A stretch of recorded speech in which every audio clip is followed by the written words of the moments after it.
ప్రభు నామమున మీకు అందరికీ నా కృతజ్ఞతలు తెలియజేస్తా ఉన్నాను. వందనాలు చెప్తా ఉన్నాను. చిన్న ప్రార్థన చేసుకుని మనము ఈ నాటి వాక్య ధ్యానాన్ని ప్రారంభిద్దాం. పరిశుద్ధమైన మా దేవ, గణుడైన మా తండ్రి, మీ సత్యనామమునకు వేవేల వందనాలు, స్తుతులు, స్తోత్రాలు చెల్లిస్తున్నాను. గత దినాలన్నీ మీ రెక్కల చోటన మమ్మల్ని భద్రపరిచి ఈ దినాన ఈ సాయంకాల సమయంలో మమ్మల్ని అందరినీ కూడా మీ సన్నిధికి తీసుకొని వచ్చారు. ఆయా ప్రాంతాలలో, ఆయా గృహాలలో మేము ఉన్నప్పటికీ కూడా మీ ఆత్మ యొక్క ఐక్యతను మాకు అనుగ్రహిస్తున్నారని, మీ యొక్క ఆత్మ ఆధీనంలోనికి మమ్మల్ని తీసుకొని వస్తున్నారని నమ్ముతున్నాను. కాబట్టి ఈ దినము మీరు మాకు ఏది బయలుపరిచినై ఉన్నారో, మీ వాక్యంలో నుంచి మాతో ఏది మాట్లాడినై ఉన్నారో ఆ విషయాలను మేము గ్రహించినట్లు మా యొక్క కనులను తెరవజేయండి, మా యొక్క హృదయాలను నింపండి, మాతో మాట్లాడండి. నన్ను కూడా మీ పరిశుద్ధాత్మ యొక్క ఆధీనంలోనికి తెచ్చుకొని కేవలము మీరు ఇష్టపడినటువంటి మాటలు మాత్రమే నేను మాట్లాడగలిగినట్లు మీ శిలువ చాటును నన్ను మరుగుపరచవలసిందిగా ప్రార్థిస్తూ ఈ సమయాన్ని మాకందరికీ కూడా మేలుకరంగా, ఉపయోగకరంగా, ఆశీర్వాదకరంగా మార్చవలసిందిగా మీ సన్నిధిలో మొరపెడుతూ త్వరలో రానని యేసు ప్రభు అతి శ్రేష్టమైన నామమున ఈ ప్రార్థన అడిగి వేడుకుంటున్నాను తండ్రి, ఆమెన్. అపోస్తలుడైన పౌలు రోమీయులకు వ్రాసినటువంటి ఈ పత్రికను మనం ధ్యానించడానికి ప్రారంభిస్తున్నాం. చాలా ప్రాముఖ్యమైన పత్రికగా దీన్ని క్రైస్తవ లోకం అంతా కూడా గ్రహిస్తుంది. క్రైస్తవ సిద్ధాంతానికి బహుశా రోమీలకు రాసిన పత్రిక ఒక ఉన్నతమైనటువంటి శిఖరంగా మనం గ్రహించవచ్చు. నిజానికి ఈ గ్రంథము లేక ఈ ఉత్తరము అపోస్తలుడైన పౌలు రాసినటువంటి మొట్టమొదటి ఉత్తరము కాదు. కానీ బైబిల్ యొక్క వరుసలో అపోస్తలుల కార్యములు ముగిసిన వెంటనే రోమీలకు రాసిన పత్రికని పెట్టారు. దానికి కారణం ఏంటంటే, సిద్ధాంతాన్ని అర్థం చేసుకోవాలి అని అనుకుంటే చరిత్ర అయిపోయింది. మత్తయి, మార్కు, లూకా, యోహాను, అపోస్తలుల కార్యాలు ఈ 5 గ్రంథాలు కూడా క్రీస్తు చరిత్రను, సంఘ చరిత్రను స్పష్టంగా చెప్పాయి.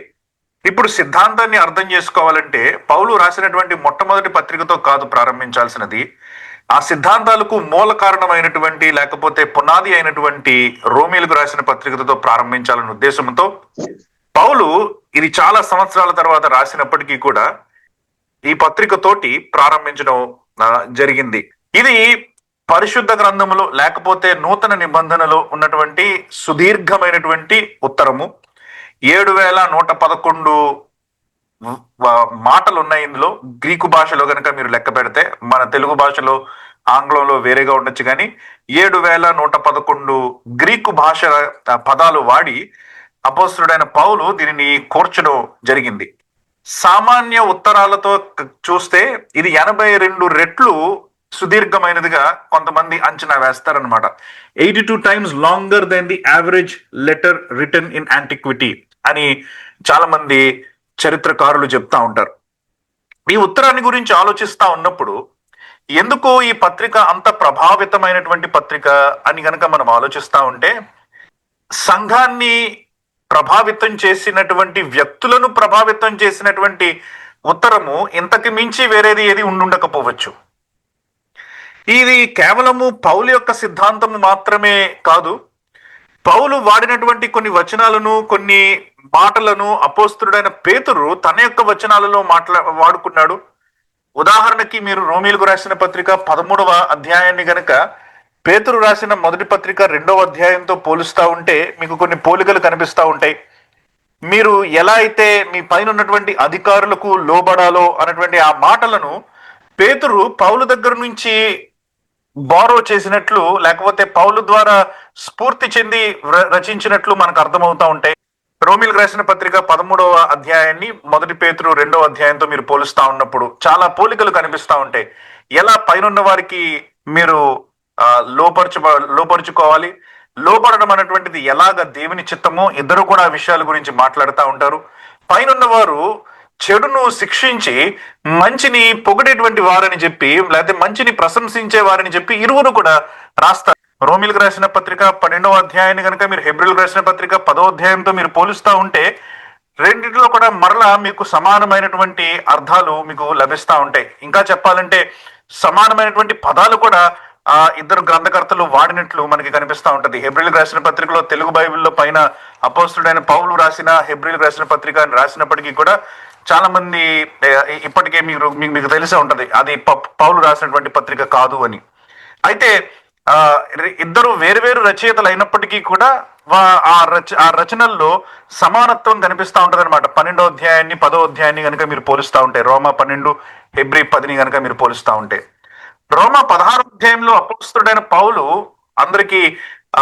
అందరినీ ఆశీర్వదించినటువంటి ఆ మాటలను కనుక మీరు చూస్తే, యూద ఆఖరి వచనాల్లో 24, 25 వచనాల్లో యూద ఎలా అయితే ఆశీర్వదించాడో ఆ మాటల్ని కనుక మీరు పోల్చుకుంటే సమానమైనటువంటి మాటలను కొన్ని వాడినట్లు మనకు అక్కడ కనిపిస్తా ఉంటది అనమాట. కాబట్టి ఇట్ ఇన్స్పైర్డ్ ఈవెన్ ది అపోజల్స్.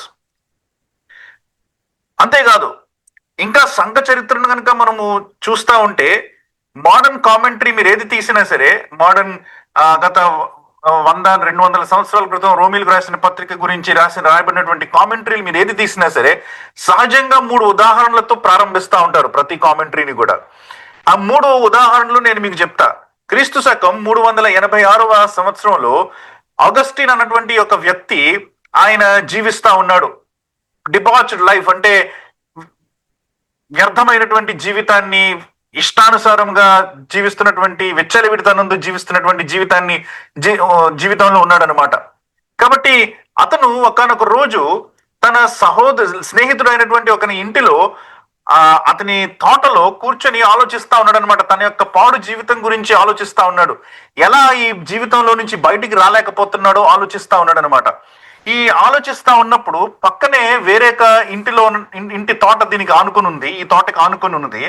ఆ ఇంటి తోటలో ఎవరో ఆడుకుంటున్నటువంటి ఆ చిన్న పాప ఒక పాట పాడుతూ ఉందన్నమాట. ఆ పాట ఏంటంటే తోలే లెగే తోలే లెగే తోలే లెగే అన్నటువంటి పాట అనమాట. తోలే లెగే అంటే లాటిన్ లో దాని అర్థం ఏంటంటే పట్టుకొని చదువు, లేకపోతే పైకెత్తి చదువు, పికప్ అండ్ రీడ్ అన్నటువంటి మాట అనమాట. అది ఈ మాట అగస్టిన్ వింటా ఉన్నప్పుడు చాలా నిమిషాలు అతనిని ఈ మాట ప్రోత్సహించింది. ఏంటి పికప్ అండ్ రీడ్, ఏది పట్టుకొని చదవాలి అని చుట్టూ చూసినప్పుడు అతని ప్రక్కనే తెరవబడినటువంటి ఒక గ్రంథపు చుట్ట కనిపించిందంట. తన యొక్క స్నేహితుడు ఆ గ్రంథపు చుట్టని చదివి ఇంకా ఇంటిలోకి తీసుకుని వెళ్ళకుండా అక్కడ వదిలేశాడనమాట. ఆ గ్రంథపు చుట్టని ఓపెన్ చేసి అతను ఓపెన్ చేసిన వెంటనే అతని కన్నులు రోమీలకు రాసిన పత్రిక 13వ అధ్యాయంలోనికి పడ్డాయి. 13వ అధ్యాయంలో చదువుతున్నటువంటి మీదకి అతని యొక్క ధ్యాస వెళ్ళిందనమాట. అల్లరితో కూడిన ఆటపాటలైనను, మత్తైనను లేకయు, కామ విలాసములైన పోక్రీ చేష్టలైనను లేకయు, కలహమైన మత్సరమైన లేకయు, పగటియందు నడుచుకొనుచున్నట్టు మర్యాదగా నడుచుకుందుము. మెట్టుకు ప్రభైని యేసుక్రీస్తును ధరించుకున్న వారై శరీరేచ్ఛలను నెరవేర్చుకున్నట్టుకు శరీరము విషయమైన ఆలోచన చేసి కొనుకుడి అన్నటువంటి ఈ మాటలు అగస్టిన్ ని ప్రేరేపించాయి అనమాట. క్రీస్తుని ధరించుకోవడం అంటే ఏంటి అన్నటువంటి ఆ ఆలోచనని ఆలోచిస్తూ అతను తన యొక్క జీవితాన్ని క్రీస్తుకు సమర్పించుకున్నాడు అనమాట. ఆరెలియస్ అగస్టిన్ ఇతను క్రైస్తవ సిద్ధాంతాలకు మూల పురుషుడు అని చాలా మంది అంటూ ఉంటారు. కొన్ని వందల సంవత్సరాలు అయిన తర్వాత 1515వ సంవత్సరంలో క్యాథలిక్ మాంగ్ ఒక ఆయన బైబిల్ టీచర్ కింద పనిచేస్తా ఉన్నాడు, ప్రొఫెసర్ కింద పనిచేస్తా ఉన్నాడు. ఈ అగస్టిన్ రాసినటువంటి గ్రంథాల మీద ఆయన పిహెచ్డి చేశాడనమాట. అగస్టినియన్ మంక్ అని పిలుస్తా ఉంటారు అతనిని. కాబట్టి అగస్టిన్ రాసినటువంటి రచనల మీద చాలా పట్టు కలిగినటువంటి ఈ వ్యక్తి, ఆయన క్యాథలిక్, ఆయనకి టీచింగ్ అసైన్మెంట్ వచ్చిందనమాట. ఆ పరిస్థితిలో ఆయన కీర్తనల గ్రంథాన్ని మొత్తం ధ్యానించాడు వాళ్ళతో పాటు కలిసి. ఇప్పుడు కొత్త కమిషన్ వచ్చిందనమాట. ఏంటంటే రోమీలకు రాసిన పత్రికని ధ్యానించాలి. రోమీలకు రాసిన పత్రికని వాళ్ళకి వివరిద్దామన్నటువంటి ఉద్దేశంతో ఈయన స్వంతగా చదువుకుంటా ఉన్నప్పుడు మొదటి అధ్యాయం 17వ వచనం దగ్గరికి వచ్చినప్పుడు, ఎందుకైనా నీతిమంతుడు విశ్వాసం మూలముగా జీవించునని వ్రాయబడిన ప్రకారము విశ్వాసం మూలముగా అంతకంతకు విశ్వాసము కలుగునట్లు దేవుని నీతి దాని యందు బయలుపరచబడుచున్నది అన్నటువంటి ఆ మాట దగ్గరికి వచ్చినప్పుడు ఆయన అగస్టిన్ యొక్క గ్రంథాన్ని తీసుకొని చదువుతున్నాడు అనమాట. అగస్టిన్ ఆయన యొక్క గ్రంథంలో ఇక్కడ అండర్లైన్ చేసుకుని, ఆయన యొక్క బైబిల్లో మాన్యుస్క్రిప్ట్ లో ఇక్కడ అండర్లైన్ చేసుకుని దేవుని నీతి అన్న దగ్గర ఒక కామెంట్ రాసుకున్నాడు అనమాట. ఆ కామెంట్ ఏంటంటే, ఇది దేవుని యొక్క స్వంత నీతి కాదు. అంటే ఇప్పుడు నా మంచితనము అంటే నాలో నుంచి వచ్చేటువంటి ఒక గుణము కదా, నా గుణము కింద దాన్ని చూస్తారు. దేవుని నీతి అంటే పౌలు ఇక్కడ రాస్తా ఉన్నది దేవునిదైన నీతి గురించి కాదు, అంటే దేవుని యొక్క గుణము గురించి ఇక్కడ పౌలు రచించట్లేదు. పౌలు దేని గురించి రాస్తున్నాడంటే దేవుడు ఉచితంగా మనకిచ్చేటువంటి నీతి గురించి, అంటే దేవుడు మనకి ఇచ్చేటువంటి నీతి దేవునిది అయినటువంటి నీతి కాదు, దేవుని స్వంత నీతి కాదు, కానీ దేవుడు మనకిస్తున్నటువంటి నీతి, ఆ నీతి గురించి ఇక్కడ మాట్లాడుతున్నాడు. The righteousness that God is giving to us, not the righteousness of which God has అని అగస్టిన్ రాసినటువంటి ఆ మాటలు మార్టిన్ లూథర్ చదివినప్పుడు అవాక్కయ్యాడు అనమాట. ఎందుకంటే అప్పటి వరకు కేథలిక్ యొక్క సిద్ధాంతాల్ని నమ్ముతున్నటువంటి అగస్టిన్ తన యొక్క జీవితంలో మంచిగా జీవించకపోతే, చేయవలసినటువంటి పనులు చేయకపోతే, ధర్మశాస్త్రం ప్రకారం లేకపోతే కేథలిక్కులు రచించుకున్నటువంటి ఆ యొక్క నియమాలను నిబంధనలను, రోజుకి ఇన్నిసార్లు ప్రార్థన చేయాలి, ఈ రకమైనటువంటి జీవితాన్ని కలిగి ఉండాలి, ఈ తిండ్లు తినాలి, ఈ తిండ్లు తినకూడదు, ఈ రకమైనటువంటి ప్రతి నిష్టని పాటిస్తా ఉంటే తప్ప పరలోకానికి వెళ్తామన్న గ్యారంటీ లేకుండా జీవిస్తున్నటువంటి అతను ఈ దేవుడు ఉచితంగా మనకి ఒక నీతిని ఇస్తున్నాడు అన్నటువంటి విషయాన్ని గ్రహించినప్పుడు మార్టిన్ లూథర్ యొక్క కళ్ళు తెరుచుకొని పడ్డాయి. అతను ఆ తర్వాత క్యాథలిక్స్ నుంచి బయటకు వచ్చి ప్రొటెస్టెంట్ మూవ్మెంట్ ని తీసుకుని రావడం, రిఫర్మేషన్ అనేటువంటి ఒక మూవ్మెంట్ ని తీసుకొని రావడం, ఇదంతా మనకి తెలిసిందే. క్యాథలిక్స్ క్రింద మనం ఎందుకు లేము ఈ రోజు అని అంటే, ఆనాడు మార్టిన్ లూథర్ అగస్టిన్ రాసుకున్నటువంటి రోమీలకు రాసిన పత్రిక 1వ అధ్యాయం 17వ వచనం యొక్క నోట్స్ చదవడాన్ని బట్టి. కాబట్టి ఈ గ్రంథము ఎంతో మందిని ఇన్స్పైర్ చేస్తా ఉందన్నమాట. కొన్ని వందల సంవత్సరాల తర్వాత, సుమారు ఒక 1700-1800 సంవత్సరాల కాలంలో జాన్ వెస్లీ అనేటువంటి ఒక ఆయన తన యొక్క జీవితం గురించి ఆలోచిస్తా ఉన్నాడు అనమాట. నాకు రక్షణ ఉన్నదా లేదా అన్నటువంటి ఈ ఆలోచన అతన్ని తినేస్తా ఉన్నది. ఈయన ఆర్డైన్డ్ మినిస్టర్, అంటే సంఘము ద్వారా ఈయన పరిచర్యకు ఏర్పాటు చేయబడినటువంటి వ్యక్తి, అధికారం ఉన్నటువంటి వ్యక్తి, కానీ తాను స్వయంగా రక్షించబడ్డాడో లేడో అన్నటువంటి భయం ఈయనలో కలుగుతా ఉన్నదనమాట. ఆ ప్రశ్నకి సాల్వ్ చేసేటువంటి వారు ఎవరు లేకుండా కనిపిస్తా ఉన్నారనమాట. ఒకనాడు సాయంత్రము ఈయన ఒక గ్యాదరింగ్ దగ్గర కూర్చొని, ఒక గుంపు కూర్చొని వారు బైబిల్ గురించి మాట్లాడుకుంటుంటే వాళ్ళ మధ్యలో కూర్చొని వాళ్ళు చెప్తున్నటువంటి మాటలు వింటా ఉన్నప్పుడు ఒక ఆయన వారి మధ్యలో లేచి మార్టిన్ లూథర్ రోమిలకు రాసిన పత్రికకి కామెంటరీగా రాసినటువంటి ఒక ప్రిఫేస్, అంటే ప్రారంభ భాగాన్ని చదువుతా ఉన్నాడు అనమాట.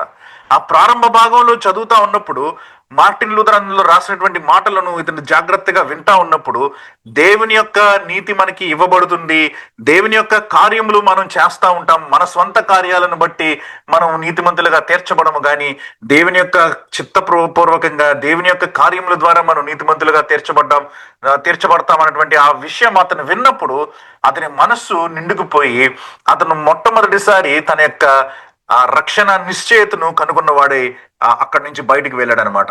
తర్వాత ఆ ఇంగ్లాండ్ దేశం అంతటిని కూడా ఒక ఉజ్జీవపు కెరటంతో అతను నింపినట్లు చరిత్ర మనకి చెప్తా ఉన్నది.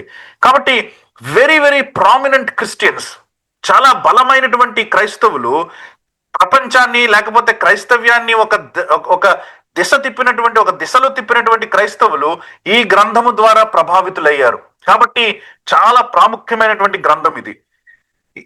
మార్టిన్ లూథర్ ఈ గ్రంథాన్ని గురించి ఏమన్నాడంటే, Romans is the chief part of the new testament and the very purest gospel అని అన్నాడు అనమాట. దాని అర్థం ఏంటంటే, రోమీలకు రాసిన పత్రిక క్రొత్త నిబంధనలు అన్నిటిలో కల్లా అతి ముఖ్యమైనటువంటి భాగము, అంతేకాకుండా అతి శుద్ధమైనటువంటి సువార్త ఉన్నది అని రాశాడు అనమాట. జాన్ కాల్విన్ అన్న ఆయన ఏం రాశాడంటే, when one gains a knowledge of this epistle, he has an entrance open to him to all the most hidden treasures of scripture. అంటే ఒకడు ఈ పత్రికను గూర్చిన జ్ఞానమును సంపాదించుకున్నప్పుడు అతనికి లేఖనములలోని గూఢమైన నిధులకు ద్వారము తెరవబడుతున్నది అని జాన్ కాల్విన్ రాశాడు అనమాట. రాబర్ట్ హాల్డెన్ అనేటువంటి ఇంకొక ఆయన ఏం రాశాడంటే, నిజముగా ఈ పత్రిక క్రైస్తవ్యములో బోధించబడే ప్రతి విషయం యొక్క సంక్షిప్తకరణమే ఉన్నది అని రాస్తున్నాడు అనమాట. Everything that is taught in the Christian religion, this episode is an abridgement of it all అని రాస్తా వచ్చాడు అనమాట.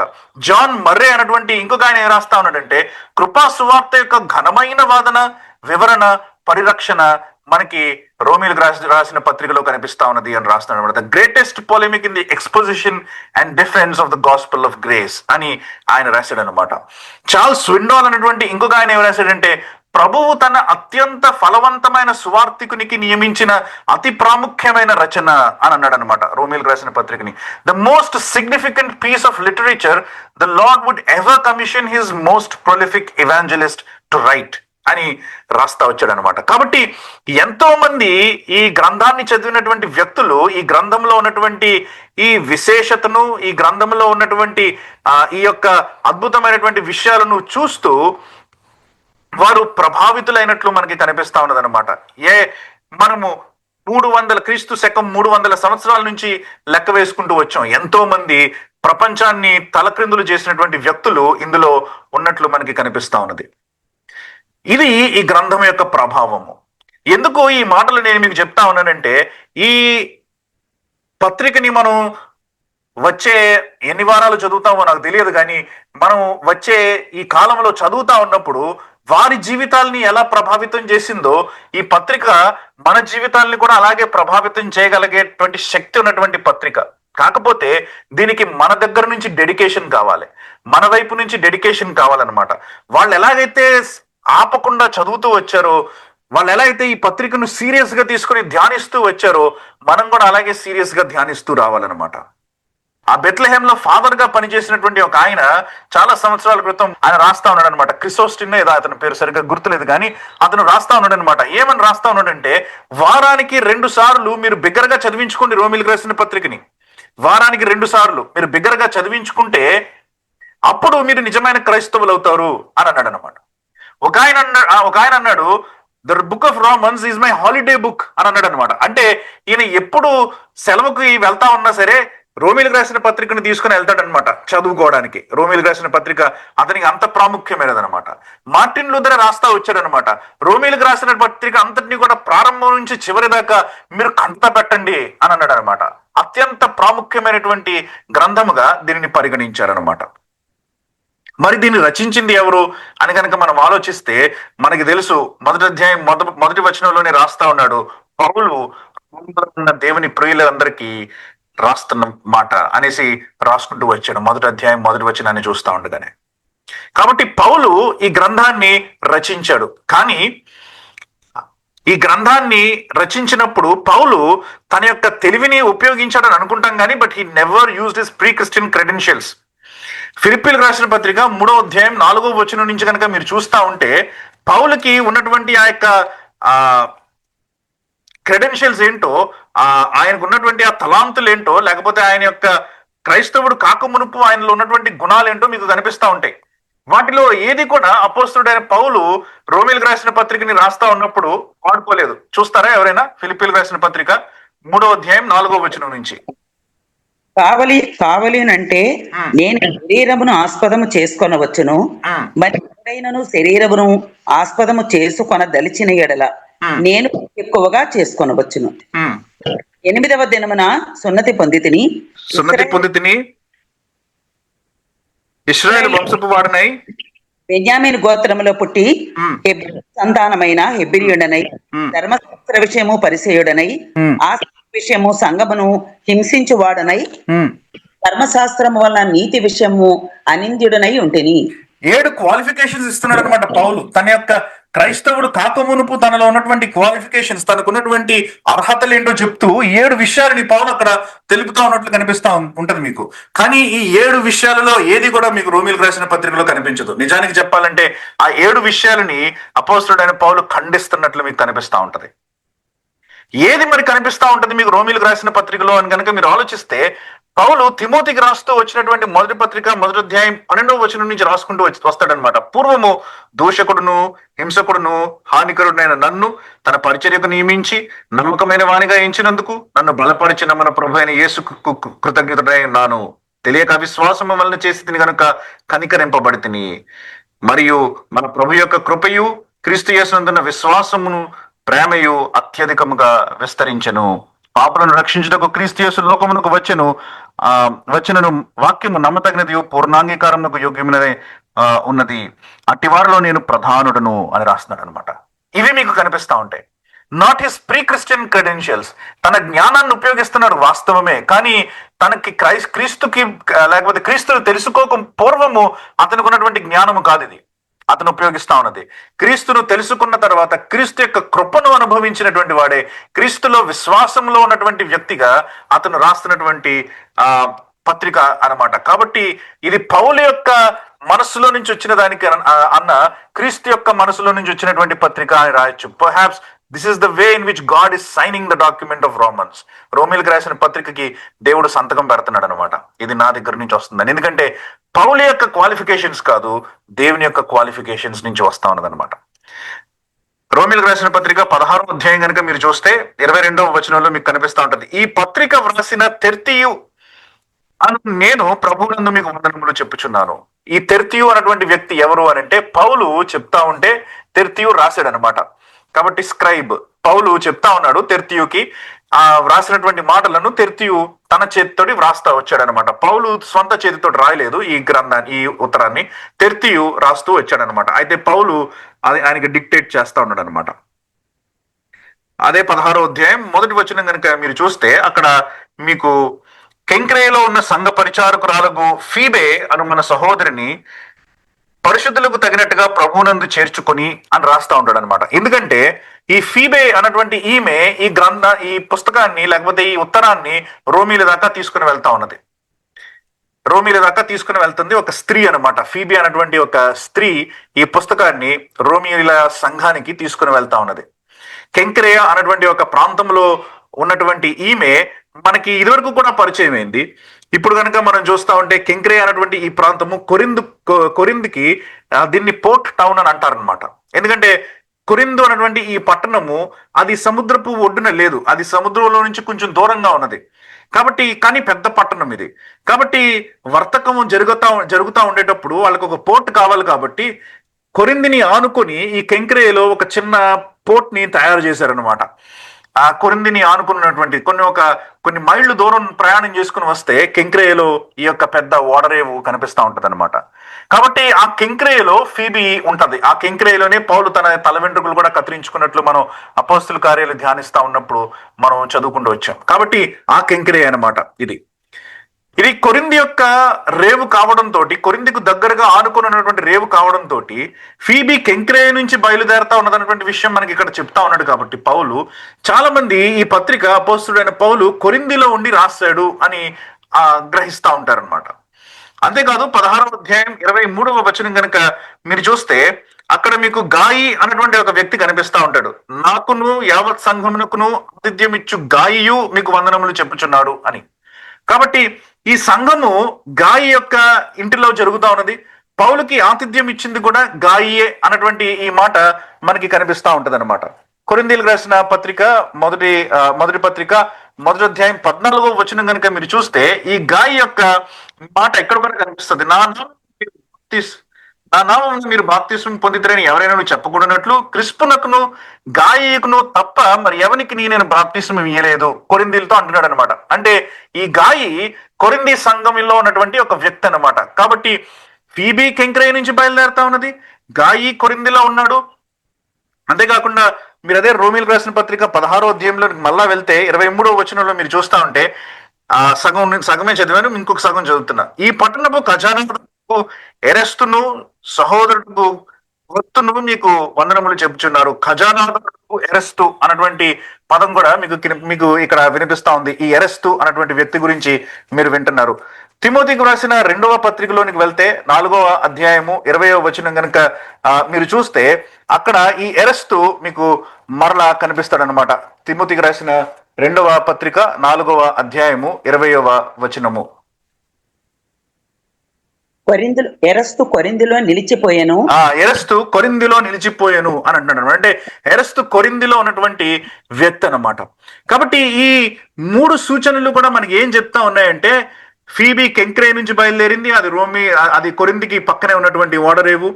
గాయి యొక్క ఇంటిలో ఉన్నాడు పౌలు, ఆ గాయి ఏమో కొరింథీలో ఉన్నటువంటి వ్యక్తి. అంతేకాకుండా ఎరెస్తు ఇక్కడ కొరింథీలో నిలిచిపోయినట్లు మనం చూస్తా ఉన్నాం. అంటే ఎరెస్తుకి కొరింథీకి సంబంధం ఉంది. కాబట్టి ఇదంతా కనుక మీరు చూస్తా ఉంటే అపోస్తులుడైన పౌలు కొరింథీలో నుంచి ఈ ఉత్తరాన్ని రోమియోలకు రాసినట్లు మనకి కనిపిస్తా ఉంటదన్నమాట. కాబట్టి లొకేషన్ ఆఫ్ ద రైటింగ్, ఎక్కడి నుంచి పౌలు రాశాడు ఈ ఉత్తరాన్ని అని అనుకుంటే అది కొరింథీలో నుంచి రాసినట్లు మనం చాలా స్పష్టంగా అర్థం చేసుకోవచ్చు. రోమిలకు రాసిన పత్రిక 15వ అధ్యాయం కనుక మీరు చూస్తే, అపోస్తుల కార్యాలు మనందరం చదివాం కాబట్టి నేను మీకు డీప్ గా బ్యాక్గ్రౌండ్ ఇవ్వాల్సిన అవసరం లేదు. పదే పదే ఈ విషయాలను మనం ఆఖరి అధ్యాయాలు చదువుతా ఉన్నప్పుడు చూసాం. 15వ అధ్యాయం 25వ వచనం చూస్తే పౌలు తన ఇష్టాన్ని చెప్తా ఉన్నాడు అనమాట. అయితే ఇప్పుడు పరిశుద్ధుల కొరకు పరిచర్య చేయుచు యెరూషలేమునకు వెళ్ళుచున్నాను. ఏలయనగా యెరూషలేములో ఉన్న పరిశుద్ధులలో భేదలైన వారి నిమిత్తము మాసిదోనియా వారును అకయ వారును కొంత సొమ్ము చందా వేయని ఇష్టపడిరి అని రాస్తున్నాడు అనమాట రోమీలకు. అంటే ఇంకా యెరూషలేముకు వెళ్ళలేదు. మీరు జ్ఞాపకం చేసుకుంటే 3వ మిషనరీ దండయాత్రలో భాగంగా పౌలు 2 సంవత్సరాల కంటే ఎక్కువ, సుమారుగా 3 సంవత్సరాలు ఎఫెసీ పట్టణంలో ఉన్నాడు. ఉండి ఆ చుట్టుపక్కల ఉన్నటువంటి ప్రాంతాలన్నింటినీ కూడా సౌవార్థీకరణ చేశాడు. ఆ యొక్క అంతంలో ఎఫెసీ పట్టణం నుంచి బయటికి వచ్చిన తర్వాత ఆయన మాసిదోనియా అకయ ప్రాంతాలకు వచ్చి అక్కడ సంఘముల నుంచి కొంచెం చందా కలెక్ట్ చేశాడు. దాని గురించి కొరింథీలకి కూడా రాశాడు అనమాట. చాలా మందిని ప్రోత్సహించాడు చందాలు ధారాళంగా ఇవ్వమని చెప్పి.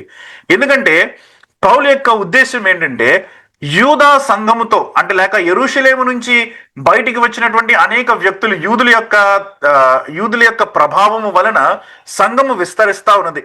The Jews gave a lot to the church. అన్యజనులైనటువంటి సంఘమునకు వాక్యాన్ని నేర్పించారు యూదులు. మరి రుణం ఎలా తీర్చుకుంటారు? వీళ్ళు వాక్యం తిరిగి నేర్పించలేరు కదా. కాబట్టి పౌలు ఏమంటున్నాడంటే వాళ్ళు మీకు వాక్యాన్ని నేర్పించారు కాబట్టి మీరు వారికి ఎలా సహాయం చేయగలరు? మీ దగ్గర ఉన్నది ఏంటి, వాళ్ళ దగ్గర లేనిది ఏంటి అని కనుక మీరు చూస్తే వాళ్ళలో చాలా మంది బేదలు, కరువు వచ్చి కొన్ని సంవత్సరాల క్రితం చాలా మంది బేదరికంలో త్రోయబడ్డారు. కాబట్టి మీ దగ్గర ధనం ఉంది కాబట్టి దానిని సహాయం చేయండి. The church will be united in that. యూదులకి మీరు సహాయం చేసినట్టు అవుతుంది, యూదులు మీకు ఎలాగో సహాయం చేస్తున్నారు. కాబట్టి let us all be one అన్నటువంటి ఉద్దేశము పౌలు కలిగిన వాడే చందాలు తీసుకుని వెళ్దామని అనుకున్నాడు అనమాట. కాబట్టి దాని గురించి రాస్తా ఉన్నాడు. అంటే 3వ మిషనరీ యాత్రలో ఉన్నాడు, డబ్బులు కలెక్ట్ చేయడం కోసమని కొరింథీకి వచ్చాడనమాట. కాబట్టి ఈ విషయాలను బట్టి ఇది క్రీస్తు శకం 57వ సంవత్సరం చలికాలంలో కానీ లేకపోతే 58వ సంవత్సరం స్ప్రింగ్ అని అంటాం కదా, వసంత కాలంలో కానీ జరిగినట్లు చాలా మంది దీనిని అర్థం చేసుకుంటారనమాట. అంటే 57వ సంవత్సరం సుమారుగా అక్టోబర్ నెల దగ్గర నుంచి ప్రారంభమై 58వ సంవత్సరం సుమారుగా ఏప్రిల్ మధ్యలో, ఈ 6 నెలల్లో ఎప్పుడు రాశాడో మనకి స్పష్టత లేదు. కానీ ఆ 6-7 నెలల్లో అపోస్తలుడైన పౌలు ఈ పత్రికని వ్రాసినట్లు మనం అర్థం చేసుకోవచ్చు.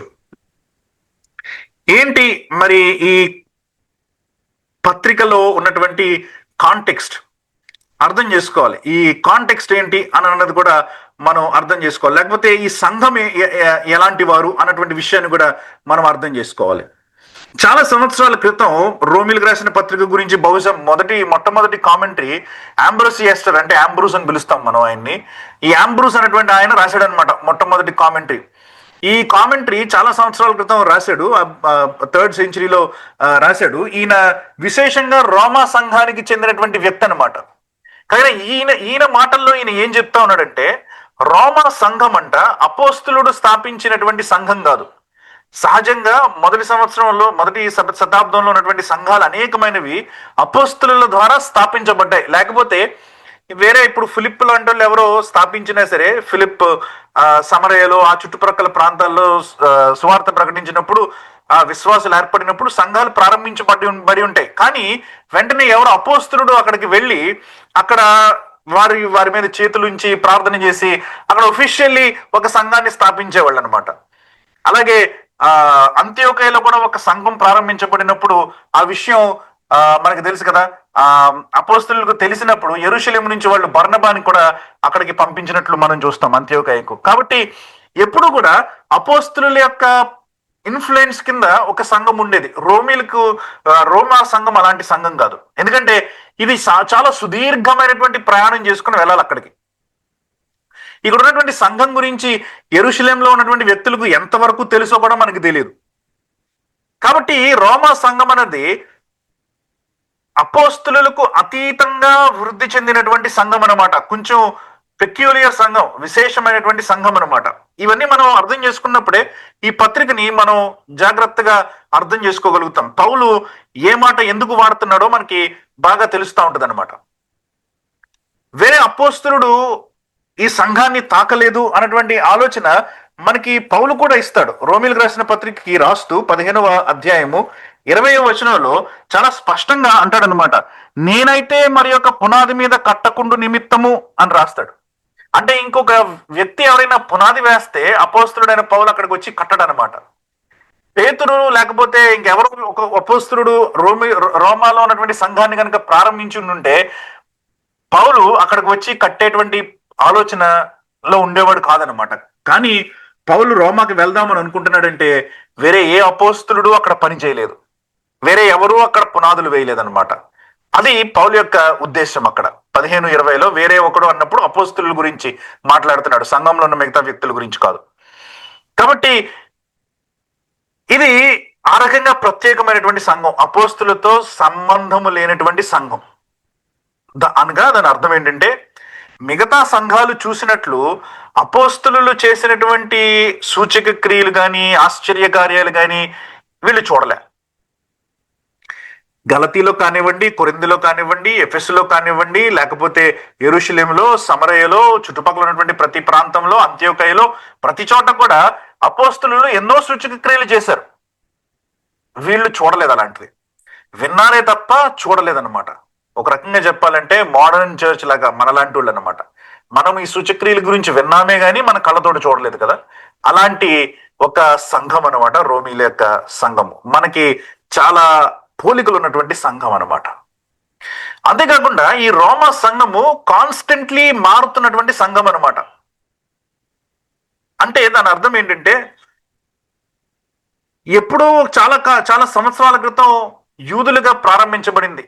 మీరు అపోస్తుల కార్యాలు 2వ అధ్యాయాన్ని మీరు జ్ఞాపకం చేసుకుంటే అక్కడ ప్రారంభమైందనమాట. అపోస్తుల కార్యాలు 2వ అధ్యాయంలో పరిశుద్ధాత్మ వారందరి మీదకి, అక్కడ ఉన్నటువంటి అపోస్తుల మీదకి దిగినప్పుడు, శిష్యుల మీదకి దిగినప్పుడు అక్కడ వాళ్ళు ఆయా భాషలలో మాట్లాడుతున్నప్పుడు లూకా మనకు అక్కడ ఒక డిస్క్రిప్షన్ ఇస్తాడు, ఒక లిస్ట్ ఇస్తాడు, చాలా మంది గురించి అక్కడ లిస్ట్ ఇస్తాడు అనమాట. ఈ భాషల్లో మాట్లాడే వాళ్ళందరూ అక్కడ ఉన్నారు అని చెప్తూ రాసుకుంటూ వస్తాడనమాట.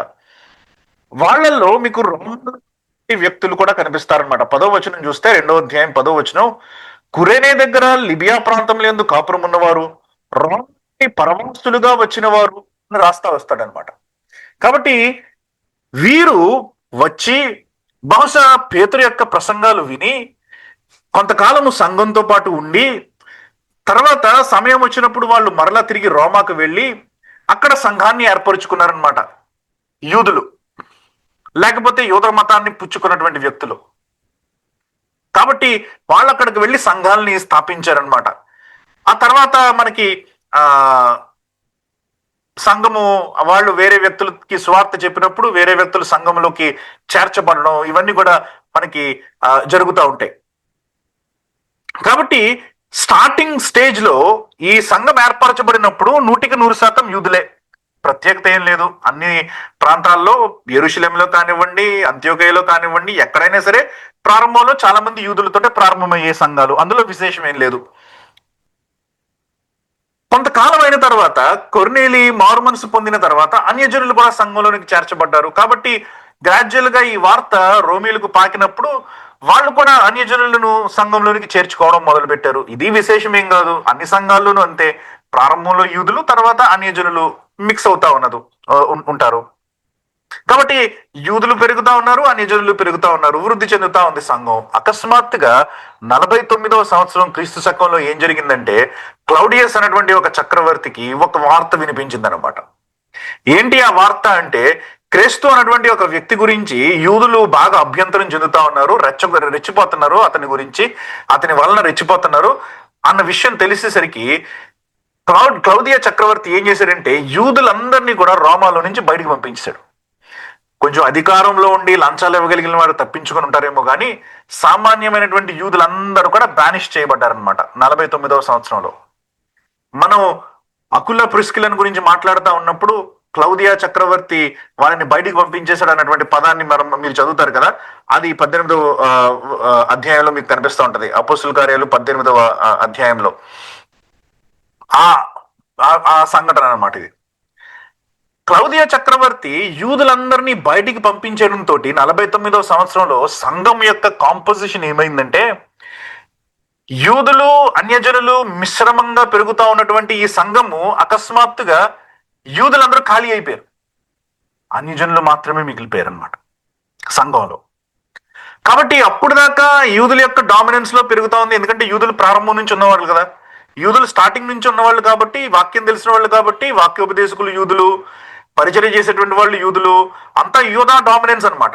యూదుల యొక్క డామినెన్స్ ఉండేది. అన్యజనులు తర్వాత చేర్చబడ్డారు కాబట్టి ఆ డామినెన్స్ కి అలవాటు అయిపోయారు. యూదులు డామినేట్ చేస్తా ఉంటే వీళ్ళు అలవాటు అయిపోయారు, ఎలాగో వీళ్ళు ఏర్పరచబడిన వాళ్ళు అది ఇది అని డామినేట్ చేస్తా ఉంటే ఊరుకున్నారు.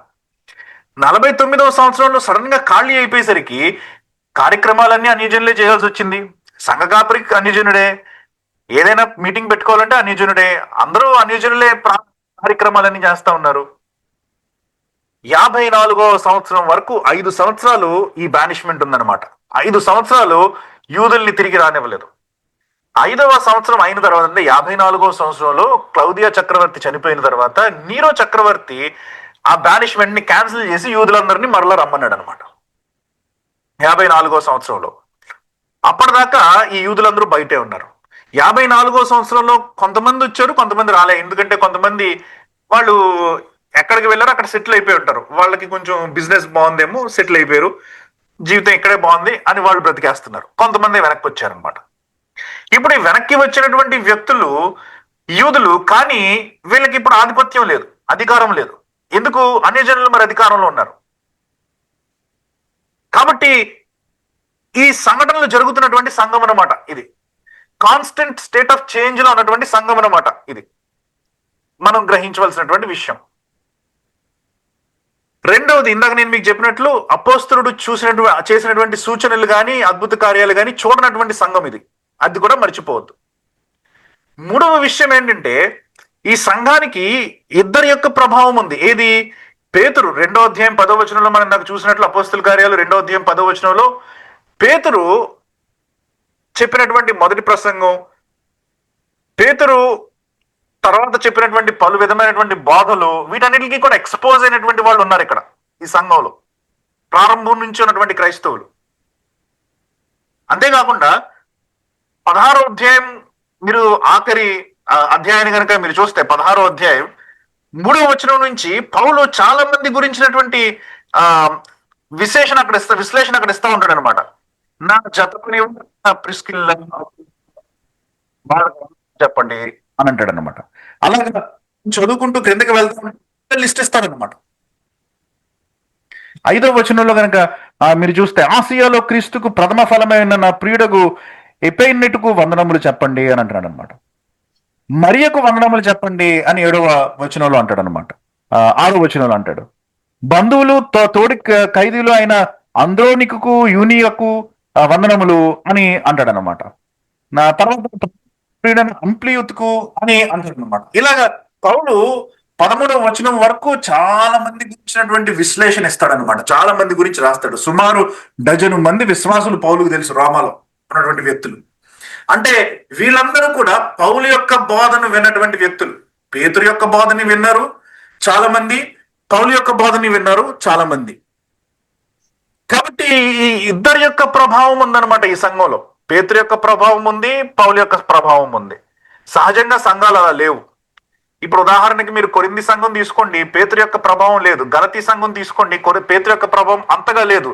పేతురు 1-2 సార్లు వచ్చాడు కానీ అంతగా లేదు ఆ సంఘంలో. కానీ ఈ సంఘంలో పౌలు బాధలు ఉన్నాయి, పేతురు బాధలు ఉన్నాయి, ఇద్దరిని ఎవరు చూడలేదు. కంపేర్ చేసుకుంటే మనలాంటి వాళ్ళే అనమాట. చాలాగా మనకి పౌలు యొక్క బోధలు ఉన్నాయి, పేతురు యొక్క బోధలు ఉన్నాయి, మనం ఇద్దరిని ఎప్పుడు చూడలే. మనము పౌలు గురించి మాట్లాడుకుంటాం, పేతురు గురించి మాట్లాడుకుంటాం, కానీ ఎవరు చేసినటువంటి క్రియలు మనం ఎప్పుడు మన కళ్ళతోటి చూడలే. మనలో కూడా ఎప్పుడో విశ్వాసంలోకి వచ్చినటువంటి వ్యక్తులు ఉన్నారు, క్రైస్తవ్యంలోనే పుట్టి పెరిగినటువంటి వ్యక్తులు ఉన్నారు, మనలో కూడా మధ్యలో క్రైస్తవ్యంలోనికి చేర్చబడినటువంటి వ్యక్తులు కూడా ఉన్నారు. చాలా very similar kind of atmosphere అనమాట రోమీలకు రాసినటువంటి రోమీల యొక్క సంఘము బేసికల్లీ. ఇంకొక ముఖ్యమైనటువంటి విషయం ఏంటంటే, నాలుగవ విషయం ఏంటంటే, ఇక్కడ పౌలు వాళ్ళకి వాళ్ళ గురించి రాస్తా ఉన్నప్పుడు కొన్ని విషయాలని రాస్తున్నాడు అనమాట. అక్కడ ఏమంటాడంటే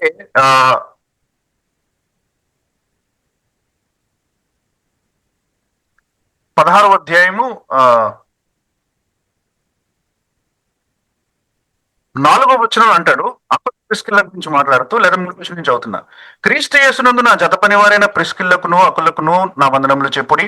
వారు నా ప్రాణము కొరకు తమ ప్రాణము ఇచ్చుటకైనను తెగించిరి, మరియు వారి సంఘముకు వందనములు చెప్పుడి అని రాస్తాడు అనమాట. కాబట్టి అకుల ప్రిస్కిల్లల యొక్క ఇంటిలో సంఘం ఉంది.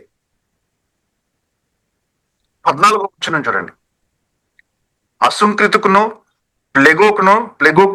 ప్లెగోనుకును హెర్మేకును పత్రోబుకును హెర్మాకును వారితో కూడా ఉన్న సహోదరులను వందనములు చెప్పండి అని వీళ్ళందరి పేర్లు చెప్పి వారితో పాటు సహోదరులు ఉన్నారంట, వాళ్ళకి వందనములు చెప్పండి అని అంటున్నాడు అన్నమాట.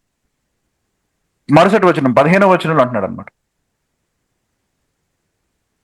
పిలోలోగు, యూలియా, నేరియా అతని సహోదరి ఒలుంపాకు వారితో కూడా ఉన్న పరిశుద్ధులందరూ చెప్పండి. అంటే ఇక్కడ ఇంకో గుంపుని చెప్పాడు అనమాట. గుంపుని చెప్పి వారితో పాటు పరిశుద్ధులందరూ అని అన్నాడు. కాబట్టి ముగ్గురిని చూస్తున్నాం మనం. అకుల్లా ప్రిస్కిల్లల దగ్గర ఒక సంఘం ఉంది. 14వ వచనంలో చెప్పబడిన వారి దగ్గర కొంతమంది సహోదరులు ఉన్నారు. 15వ వచనంలో చెప్పబడిన వారి దగ్గర కొంతమంది పరిశుద్ధులు ఉన్నారు. అంటే 3 రకాలైనటువంటి 3 సంఘాలు ఉన్నాయన్నమాట రోమాలో. గొడవలు వచ్చి విడిపోయారని నేను అనట్లే. ఈ 3 సంఘాలు, ఎందుకంటే రోమా చాలా పెద్ద పట్టణం అది. కాబట్టి ఆ పట్టణంలో ఒక సంఘం ఉంటే కుదరదు. ఇప్పుడు పెద్ద పెద్ద పట్టణాల్లో మన చిన్న చిన్న ఊర్లలోనే మనకి ఒక 100 సంఘాలు 200 సంఘాలు ఉంటాయి మన వైపు అయితే. ఆ దినాలలో కూడా పెద్ద పట్టణం కాబట్టి 3 సంఘాల కింద ఉన్నాయన్నమాట. Very peculiar. మళ్ళీ ఏ ప్రాంతంలో కూడా మీకు ఆ దినాల్లో ఇలాంటి ఒకే ఊరిలో 2-3 సంఘాలు కనిపించవు మీకు, రోమాలో తప్ప. కాబట్టి ఈ పెక్యులియారిటీస్ ఉన్నటువంటి సంఘం అనమాట రోమా సంఘం. కాబట్టి ఇక్కడ మనం జాగ్రత్తగా వీటన్నిటిని మనసులో పెట్టుకోవాలి. పౌలు మాట్లాడుతున్నటువంటి మాటలు కొన్ని ఈ ఇష్యూస్ ని అడ్రస్ చేస్తూ ఉంటాయి అన్నమాట. మరి ఎందుకు రాస్తున్నాడు పౌలు ఈ పత్రిక అని కనుక మనం ఆలోచిస్తే, ముగించుకోవడానికి ముందు కొన్ని కారణాలు ఉన్నాయి పౌలుకి ఈ పత్రిక రాయడానికి. మొట్టమొదటిది, పౌలే తన సొంత భాషతో తన సొంత మాటలలో వ్రాస్తున్నటువంటిది ఏంటంటే మనకి మొదటి అధ్యాయంలోనే కనిపిస్తా ఉంటది. మొదటి అధ్యాయము 13వ వచనం, సహోదరులారా, నేను ఇతరులైన అన్యజనులలో ఫలము పొందినట్లు మీలో కూడా ఫలం ఏదైనాను పొందవలనని అనేక పర్యాయములు మీ యొద్దకు రానుద్దేశించి తిని అని అంటున్నాడు అనమాట. పౌలు రోమాకి రావాలి అని అనుకోవడానికి కారణం ఏంటంటే the purpose to come to Rome, ఎందుకంటే ఫలము పొందడం కోసమని రావాలని అనుకున్నాడు అనమాట. కానీ రాలేకపోతున్నాడు. ఇప్పుడేమో మరలా ఆయనకి ఎదురుగా యెరూషలేము ప్రయాణం ఉంది. యెరూషలేములోకి వెళ్ళిన తర్వాత ఏమవుతుందో తెలీదు, చెరసాలలో వేయబడతాడన్న విషయం అయితే అతనికి తెలుస్తా ఉంది. ఎందుకంటే అనేక మంది ప్రవచనాలు నానా రకాలైనటువంటి ప్రవచనాలు చెప్తున్నారు కాబట్టి, పరిశుద్ధాత్మ కూడా వివరిస్తా ఉన్నారు కాబట్టి అతను ఎప్పుడు రోమాకి చేరగలడో తెలియదు. కాబట్టి రోమా వాళ్ళకి నేను ఏదైనా మేలు చేస్తే బాగుంటది, ఏదైనా ఫలం ఏదైనా పొందితే బాగుంటది, వాళ్ళ దగ్గర నుంచి నేను, లేకపోతే నా దగ్గర నుంచి వారు. కాబట్టి ఏదైనా పొందితే బాగుంటది అన్నటువంటిది ఆలోచిస్తున్నాడు. 12వ వచనం కరెక్ట్ గా చెప్పాలంటే, ఆత్మ సంబంధమైన కృపావరం ఏదైనాను మిగిచ్చుటకు మిమ్మును చూడవలనని మిగులు అపేక్షించుచున్నాను. ఆ వచనం గురించి మాట్లాడుతున్నాను. కాబట్టి ఆత్మ సంబంధమైన కృపావరం ఏదైనా ఇవ్వడానికి ఆశపడుతున్నాడు అనమాట. ఎందుకంటే అపోస్తులతో సంబంధం లేనటువంటి సంఘం కాబట్టి కృపావరాలు అధికంగా ఉన్నటువంటి వ్యక్తులు ఇందులో లేరనమాట. కాబట్టి ఆ దినాలలో ఎవరైనా అపోస్తులు చేతులుంచితే సహజంగా వాళ్ళకి అనేక రకాలైనటువంటి కృపావరాలు వస్తా ఉండేవి. కాబట్టి ఆ అపోస్తులతో సంబంధం లేదు కాబట్టి ఈ కృపావరాలు కూడా లేవు వాళ్ళకి. కాబట్టి పౌలు అనుకుంటున్నాడు, నేను వెళ్తే ఈ ఆత్మ సంబంధమైనటువంటి కృపావరం ఏదైనా ఇవ్వడానికి బాగుంటుందేమో అని ఆలోచిస్తున్నాడు అనమాట. అది మొట్టమొదటి ఆలోచన. అందుకనే రాస్తా ఉన్నాడు అనమాట, నేను రావాలనుకుంటున్నాను అని తన యొక్క మనస్సుని వాళ్ళకి తెలియపరుస్తూ ఉత్తరం రాస్తున్నాడు. రెండవది ఏంటంటే, పౌలుకి వారి దగ్గర నుంచి ఫలం ఏదైనా పొందాలని ఉంది. ఇందాక మనం చదివినట్లు, ఇతరులైన అన్యజనుల్లో ఫలము పొందినట్లు మీలో కూడా నేను ఫలం పొందాలని ఆశపడుతున్నాను. రక్షణ గురించి మాట్లాడుతున్నాడు. తర్వాత ఇంకొక ఆలోచన కూడా ఉంది పౌలుకి. రోమిలకు రాసిన పత్రిక 15వ అధ్యాయము 24వ వచనం కనుక మీరు చూస్తే 23, 24 వచనాలు కలిసి ఉన్నాయి. ఇప్పుడైతే ఈ ప్రదేశంలో నేను ఇక సంచరింపవలసిన భాగము లేదు గనుక అనేక సంవత్సరముల నుండి మీ వద్దకు రావాలని మిక్కిలి అపేక్ష కలిగి నేను స్పెయిన్ దేశమునకు వెళ్ళినప్పుడు మార్గంలో మిమ్మల్ని చూచి మొదట మీ సహవాసం వలన కొంత మట్టుకు సంతృప్తి పొంది మీ చేత అక్కడికి సాగనంపబడుతుందని నిరీక్షించుచున్నాను. ఈ మాట తెలియపరచడానికి రాస్తున్నాడు అనమాట. పౌలు తన పరిచర్య చేసినప్పుడు మీరు జ్ఞాపకం చేసుకుంటే అపోస్తుల కార్యాలు, అందుకనే మనం రోమిల కంటే ముందు చదివాం, ఎందుకంటే చాలా ఫౌండేషన్ ఇస్తుంది మనకి అపోస్తుల కార్యాలు. మనం జ్ఞాపకం చేసుకుంటే పౌలు తన పరిచర్యను చేస్తా ఉన్నప్పుడు ఎప్పుడు ఒక సెంట్రల్ చర్చ్ లేకపోతే ఒక సంఘాన్ని కేంద్రీకృతం చేసుకుని అతను తన యొక్క పరిచర్యను చేస్తూ ఉండేవాడు. ఎలాగా? ఉదాహరణకి అంత్యోకయలో ఉన్నాడు. అంత్యోకయని కేంద్రంగా చేసుకుని ఆయన మొదటి మిషనరీ యాత్ర, రెండవ మిషనరీ యాత్ర చేశాడు. తర్వాత ఎఫెసులో ఉన్నాడు. ఎఫెసుని కేంద్రంగా చేసుకుని ఆయన చుట్టుపక్కల ఉన్నటువంటి ప్రాంతాలలో 3 సంవత్సరాల దాకా సుమారుగా సువార్త ప్రకటించాడు. కాబట్టి ఒక సంఘాన్ని కేంద్రంగా చేసుకుంటాడు. చేసుకుని వాళ్ళు ఈయనని సపోర్ట్ చేస్తా ఉంటే, వాళ్ళు ఈయనకి మనుషుల్ని ఇచ్చి సపోర్ట్ చేస్తారు, ధనం ఇచ్చి సపోర్ట్ చేస్తారు, ఉండడానికి ప్లేస్ ఇచ్చి సపోర్ట్ చేస్తారు, రకరకాలుగా సపోర్ట్ చేస్తా ఉంటే పౌలు అక్కడి నుంచి దాన్ని సెంటర్ కింద తీసుకుని మిగతా చుట్టుపక్కలకి వెళ్ళి సువార్త ప్రకటిస్తూ ఉండేవాడు. ఇప్పుడు ఆయన యొక్క ఉద్దేశం ఏంటంటే ఈ ప్రాంతాలన్నీ సువార్తతో నింపేశాడు. ఇక్కడ సువార్త ప్రకటించబడినటువంటి ప్రదేశం అంటూ లేదు, అంతా సువార్త ప్రకటించబడింది. ఈయన చేయనటువంటి పనులు మిగతా వాళ్ళు కొంతమంది చేశారు. ఎక్కడ సువార్త ప్రకటించబడలేదు అని అంటే, రోమా దాటి వెళ్ళిపోతే స్పెయిన్ వైపు ప్రకటించబడలే. కాబట్టి టువర్డ్స్ ద వెస్ట్, పాశ్చాత్యం వైపు అనమాట, పశ్చిమం వైపు. కాబట్టి అటు వెళ్ళాలని ఆలోచిస్తున్నాడు అనమాట పౌలు. అయితే స్పెయిన్కు వెళ్ళాలంటే దగ్గరలో ఉన్న సంఘం ఏదో కావాలి ఆయనకి. ఆ కేంద్రంగా చేసుకుని వాళ్ళ యొక్క సపోర్ట్ ఉంటే ఈయనకి కొంచెం ఈజీగా ఉంటది అనమాట. అందుకనే రోమిల్ని అడుగుతున్నాడు అనమాట ఇక్కడ. కాబట్టి ఉత్తరం రాస్తున్నాడు వాళ్ళకి, ఇలా నేను చేయాలనుకుంటున్నాను, మీరు నాకు సహాయం చేస్తారా అని అడుగుతున్నాడు ఇక్కడ. కాబట్టి రెండవ అవసరత ఏంటంటే, ఆయనకి స్వంతగా ఉన్నటువంటి అవసరత, స్పెయిన్కి వెళ్ళాలి నేను, కాబట్టి నాకు మీరు సహాయం చేస్తారా. మొదటిదేమో మీ వలన నేను మిమ్మల్ని నేను ఏదో రకంగా ఆశీర్వదించాలనుకుంటున్నాను, కాబట్టి నేను రావాలనుకుంటున్నాను అన్న విషయం వాళ్ళకి తెలియపరచడం కోసం. రెండవది ఏంటంటే, మీ వలన నాకు ఫలం కావాలి, అదేంటంటే నేను స్పెయిన్కి వెళ్తున్నప్పుడు నాకు సహాయం చేస్తారు. ఈ రెండు బేసిక్ థింగ్స్ అనమాట, పైన మనకు కనిపించేటువంటిది. అయితే ఉత్తరమంతా కనుక మీరు చదివితే, మరి 16 అధ్యాయాలు చదవమని చెప్పారు మీకు. ఎంతమంది చదివారో నాకు తెలియదు, కానీ మీరు ఉత్తరమంతా చదువుంటే, జాగ్రత్తగా గమనించుంటే, ఇందులో పౌలు పదే ఒక ఇష్యూ గురించి మాట్లాడుతూ ఉంటాడు. ఆ ఇష్యూ ఏంటంటే, ఆ పరిస్థితి ఏంటంటే, ఇందాక నేను చెప్పినట్లు అన్యజనులకి యూదులకి మధ్యలో భేదాభిప్రాయాలు వచ్చేసాయి. ఇప్పుడు అన్యజనులు పైన ఉన్నారు, యూదులు తక్కువగా ఉన్నారు. కాబట్టి అన్యజనులు యూదుల్ని తొక్కడానికని ప్రయత్నం చేస్తున్నారు, యూదుల్ని పైకి రానివ్వట్లేదు. వాళ్ళు అనుకుంటున్నారు, యూదులు ఇంకా వీళ్ళ బ్రతికింతే, వీళ్ళు దేవుని చేత విసర్జింపబడినటువంటి జనాంగము, మేమిప్పుడు సంఘం అన్నటువంటిది ఇప్పుడు ప్రాముఖ్యమైనటువంటిది, రీప్లేస్మెంట్ థియాలజీ అని అంటారనమాట. యూదుల్ని దేవుడు విసర్జించాడు, సంఘాన్ని దేవుడు ప్రేమించాడు అని. కాబట్టి పౌలు ఈ పత్రిక అంతా కూడా ఇటు యూదులతో మాట్లాడుతూ ఉంటాడు, ఇటు అన్యజనులతో మాట్లాడుతూ ఉంటాడు. వాళ్ళకి మీకు తేడా లేదు, వాళ్ళకి మీకు తేడా లేదని చెప్తా ఉంటాడు. మీరు కొన్ని విషయాల్లో గొప్ప, వాళ్ళు కొన్ని విషయాల్లో గొప్ప. వాళ్ళు కొన్ని విషయాల్లో గొప్ప అయినప్పుడు వాళ్ళు పోగొట్టుకున్నారు, మీరు కొన్ని విషయాల్లో గొప్ప అని అనుకుంటున్నారు, ఇది పోగొట్టేసుకుంటారేమో, జాగ్రత్త సుమి అని చెప్తా ఉంటాడు అనమాట పౌలు. కాబట్టి మెయిన్ పర్పస్ రోమిలకు రాసిన పత్రిక రాయడానికి ముఖ్యమైనటువంటి ఉద్దేశం ఏంటంటే, అన్యజనులు ఈ రోమాలో ఉన్నటువంటి యూదులను తొక్కి వేస్తున్నారు కాబట్టి, యూదులేమో అన్యజనులు పైకి వెళ్ళడానికని ప్రయత్నం చేస్తున్నారు కాబట్టి, ఈ తొక్కిసలాటలో ఒకళ్ళని ఒకళ్ళు కొట్టుకొని, ఒకళ్ళనొకళ్ళు గొడవలు పెట్టుకొని, ఎక్కడ సంఘము భయంకరంగా చీలిపోతుందో అన్నటువంటి భయంతోటి పౌలు ఈ పత్రికని రాస్తున్నట్లు మనము అర్థం చేసుకోవచ్చు. అనేక పర్యాయములు సంఘంలో జరిగినటువంటి మార్పుల వలన మొదటగా యూదులుగా వచ్చినటువంటి సంఘం, యూదులు అన్యజనులు వచ్చారు, తర్వాత అన్యజనులు మాత్రమే మిగిలిపోయి యూదులందరూ వెళ్ళిపోయారు. మూడవ దఫలో ఇప్పుడు మరలా యూదులందరూ వస్తున్నారు. ఇలాంటి తారతమ్యాలు జరిగాయి కాబట్టి, ఇలాంటి పరిస్థితులు ఈ సంఘంలో ఉన్నాయి కాబట్టి సంఘము యొక్క క్షేమాభివృద్ధి కోసం కూడా పౌలు రాస్తున్నట్లు మనం అర్థం చేసుకోవచ్చు.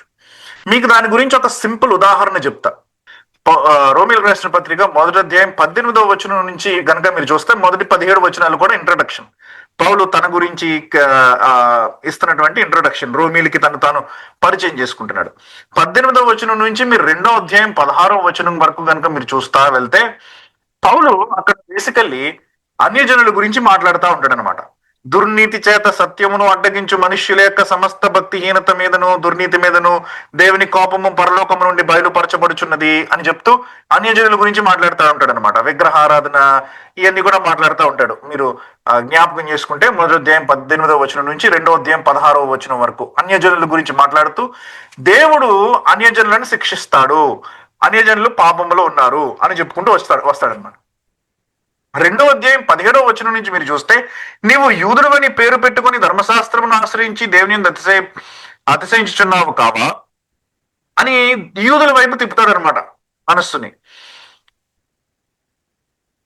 18వ వచనం, 19వ వచనం, 20వ వచనం అన్ని చెప్పిన అంటాడు. ఎదుటివానికి బోధించు నీవు నీకు నీవే బోధించుకొనవా, దొంగిల వద్దని ప్రకటించు నీవు దొంగిలదవా, వ్యభిచరింపవద్దని చెప్పు నీవు వ్యభిచరించదవా అని చెప్తూ రాస్తా ఉంటాడు అనమాట. 26వ వచనంలో కాబట్టి సున్నతి లేనివాడు ధర్మశాస్త్రపు నీతి విధులను గాయకొని అతడు సున్నతి లేనివాడే ఉండి సున్నతి గలవాడుగా ఎంచబడును కదా అని రాసుకుంటూ వస్తున్నాడు.